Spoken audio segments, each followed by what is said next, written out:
Querido irmão e irmã que nos acompanha aí do outro lado da tela, pela Rede Vida, o canal da família, você que nos acompanha também pelas redes sociais. Feliz Páscoa no Senhor, que o ressuscitado continue sempre iluminando o seu coração, sua vida e levando cada vez mais os seus passos para o céu. Celebrando essa oitava da Páscoa, meu irmão e minha irmã, a palavra do Senhor vai nos falar de esperança, de fé, crer no Senhor. Aquele que acredita vai ter salvação. Aquele que se converte vai alcançar a misericórdia. Essa é a saída que Pedro dá quando fala sobre Jesus que foi crucificado. Ele foi crucificado para a nossa salvação, por amor de nós. E também por amor de nós, Deus o exaltou, Deus o ressuscitou e o exaltou, para que assim por ele nós tenhamos vida e vida em abundância. E hoje o Santo Evangelho vai nos dizer do momento em que Maria vai ao túmulo do Senhor. No momento em que ela chega, atordoada, triste, mas ela chega lá e encontra o quê? A pedra retirada. Ela não entendeu nada. Ela foi chorando. Será que roubaram o Senhor, o corpo do Senhor?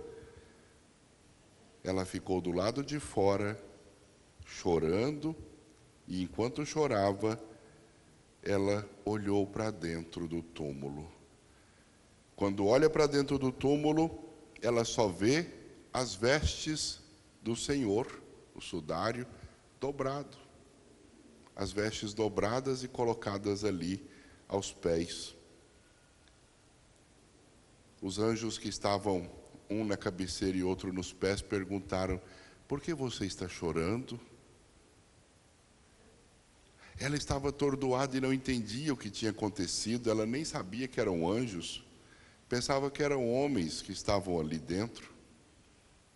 Olha, roubaram meu Senhor, tiraram ele daqui, eu não sei onde colocaram ele. Então ela voltou-se para trás e viu Jesus de pé. Mas ela pensou que fosse o jardineiro, noutra passagem. Somente no momento em que Jesus chama ela pelo nome, é que ela o reconhece como Salvador. Ele diz Maria, e ela responde mestre, Rabone, que quer dizer mestre. Meu irmão e minha irmã, tudo isso para nos ensinar, tudo isso para nos dizer: quando nós estamos no sofrimento, quando nós estamos na dor, quando nós estamos passando por momentos difíceis na vida, nós não enxergamos as coisas com toda clareza. Nós não vemos esperança. Nós não conseguimos perceber a realidade. Foi assim com ela e é assim conosco também. Veja só, Jesus falou tanta coisa boa. Ele disse que passaria por tudo aquilo.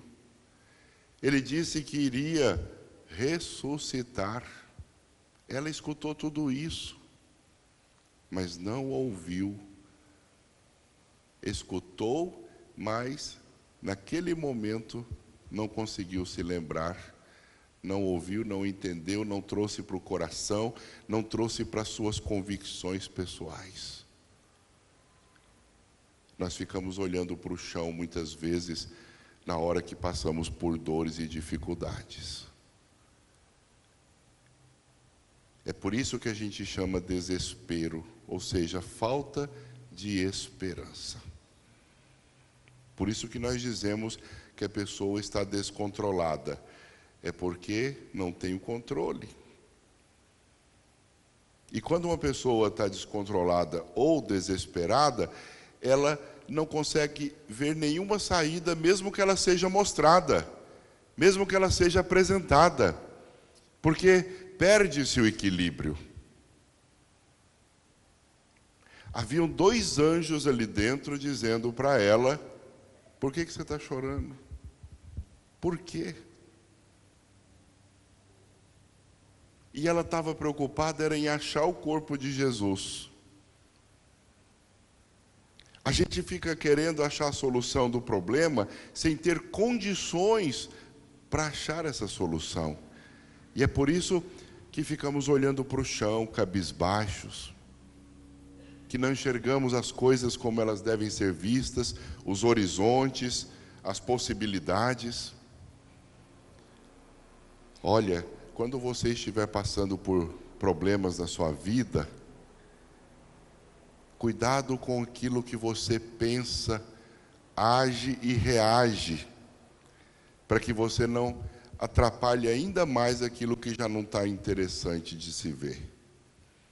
Por isso é preciso ter calma, respirar, pensar, rezar, pedir a Deus que te dê luz naquele momento de treva, de dificuldade, de impasse na sua vida. O problema maior é que a maioria das pessoas são reativas, né? Elas reagem de uma vez. Acontece uma situação, fala na hora o que pensa, o que quer pensar, o que sente. Em casa, então, nem se fala, né, gente? Reage na hora. E aí diz o que não devia ter dito, fala o que não precisava, ofende ainda mais, piora a situação. Quando a gente está passando por um problema, muitas vezes aquilo que a gente faz em seguida pode não ser com aquele equilíbrio necessário, aquela sabedoria e aquele discernimento tão úteis para que as coisas se desenvolvam melhor. Por isso é preciso rezar. Qualquer problema que você esteja passando na sua vida, se você não puder colocar os joelhos no chão, faça uma prece contrita. Peça ao Senhor luz para aquela situação. Tantas situações da nossa vida não estão sob o nosso controle. Nós, por nós mesmos, não iremos resolver. Tantas coisas que nós vivemos na vida, não adianta ficar esbravejando, gritando, xingando, chorando, reclamando, lamentando, murmurando. Não adianta. Lembremos-nos sempre do Senhor, que diz para nós: olha, a ti basta a minha graça. Confie, eu vou te ajudar, eu sempre estarei contigo. Confie na minha providência. Eu provejo a sua vida, eu zelo por você, eu cuido de você. E o Senhor realmente zela de mim, meu irmão e minha irmã. Ele vela por mim. E somente pessoas que realmente estão centradas em Deus todo o tempo é que conseguem, na hora dessas tribulações, fazer esse caminho de entrega. Colocar-se no colo de Deus, confiar na sua divina misericórdia e providência.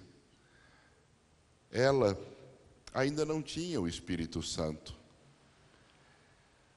O Espírito Santo ainda não tinha vindo, então era tudo desespero. Imagina o contexto daquela situação toda, meu irmão e minha irmã, o quanto Jesus sofreu, padeceu, viu morrer, viu ser descido morto, viu-o ser sepultado.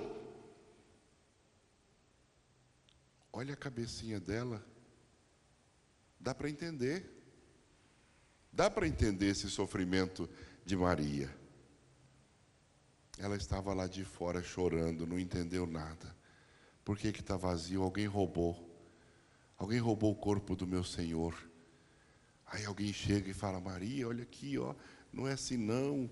Por que você está chorando? Aí somente no momento em que ela experimenta Jesus, que ela sente a presença de Jesus, é que parece que tudo se clareia. Olha, não adianta nada eu dizer Senhor, Senhor na minha vida, se a minha fé não é praticada. Somente quando eu fizer uma experiência de redenção de Deus na minha vida, é que eu vou poder testemunhar isso às pessoas.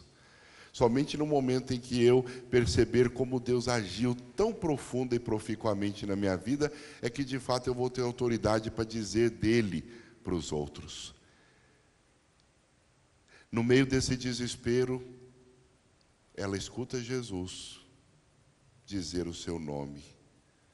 E aí, aquilo que era tempestade, que era angústia, que era solidão, que era sofrimento, que era descontrole, se transforma em harmonia. Como é importante nós escutarmos Jesus. Como é importante nós sempre estarmos perto do Senhor. Como é importante, meu irmão e minha irmã, que nós possamos, na hora que as coisas não estiverem dando certo, dizer: Mestre, eu estou diante de vós, eu confio em vós. Quando ela fez isso e experimentou Jesus, queria tocá-lo, ele disse: não, ainda não é o momento, ainda não subi para os céus. Aí ela vai aos discípulos e conta: eu vi o Senhor. Quando nós encontrarmos pessoas deprimidas, desesperançadas, sem saída na vida, fala para elas da sua experiência de Deus. Ajude-as a serem consoladas. Fala para elas do seu amor, da sua confiança. Faz com que elas acordem para a verdade, que não é aquilo ali que elas estão passando. É muito importante que nós que cremos, nós que temos inclusive o Espírito Santo em nós, possamos utilizá-lo, possamos nos fazer instrumentos de Deus para ajudar as pessoas que estão padecendo, chorando, aflitas, atribuladas. Jesus ressuscitou. Não existe mais fracasso, a morte foi vencida, e para todos aqueles que nele creem, só existe vitória e vida. Por isso eu digo a você mais uma vez, feliz Páscoa no Senhor, que Ele possa sempre acender a chama do seu amor por Ele, que Ele possa sempre acender o seu coração para uma vida nova, feliz, e encontrando luz, ajude também as pessoas a encontrá-la. Que assim seja. Amém. Amém.